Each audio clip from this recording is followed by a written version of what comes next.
Urbanisation চ্যাপ্টারটা বলার সময় বলা হয়েছিল যখন গ্রাম শহরে পরিণত হয়, গ্রাম শহরে পরিণত হওয়ার যে প্রসেস বা প্রক্রিয়া সেটাকেই বলা হচ্ছে আরবানাইজেশন।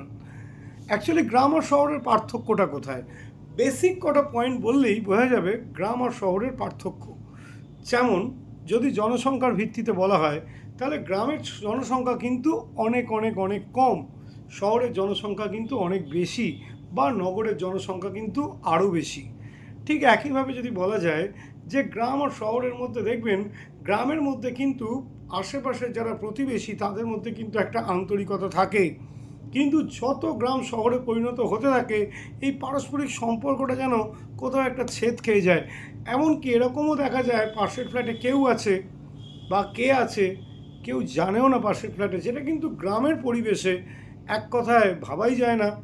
কারণ গ্রাম একটা পরিবার, মানে গ্রামের যে কজন আছে, যে কটা পরিবার আছে সবটা নিয়ে যেন একটা পরিবার তৈরি হয় গ্রামে। সেক্ষেত্রে শহরের কিন্তু কোনো মিল নেই। এছাড়া যদি আরও কিছু দেখেন, গ্রামে কিন্তু জয়েন্ট ফ্যামিলি প্রচুর বেশি, যদিও এখন গ্রাম শব্দটাই কয়েক বছরের মধ্যে হয়তো মিউজিয়ামে থাকবে, কারণ অ্যাকচুয়াল গ্রামের যে বৈশিষ্ট্যগুলো সেই বৈশিষ্ট্য কিন্তু গ্রাম ইতিমধ্যেই হারিয়ে ফেলেছে।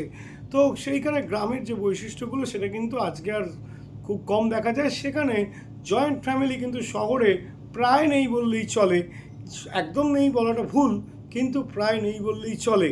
এবং সবথেকে বড় পয়েন্ট যেটা, গ্রামের মধ্যে কিন্তু পঞ্চায়েত আছে, শহরে কিন্তু পঞ্চায়েত দেখা যায় না। এবং এই যে পঞ্চায়েতি রাজ, যেটা নিয়ে একটা ভিডিও খুব শিগগিরই আসবে, যেটা গণতান্ত্রিক বিকেন্দ্রীকরণের মধ্যে দিয়ে অশোক মেহতা কমিটির মাধ্যমে যে পঞ্চায়েতি রাজ হয়েছে, আমরা জানি যে পঞ্চায়েত ভোট কিন্তু গ্রামে হয়, corporation vote, municipal corporation vote, municipality vote এগুলো কিন্তু শহরে হয়।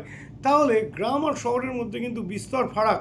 এছাড়া পরিবেশগত দিক সেটা তো আছেই, সেটা গ্রামে একটা নিঃশ্বাস নেওয়া এবং শহরে নিঃশ্বাস নেওয়ার মধ্যে আকাশ আর পাতালের তফাৎ।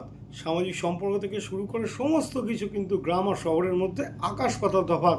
আসবো পরের ভিডিওতে, সঙ্গে থাকুন।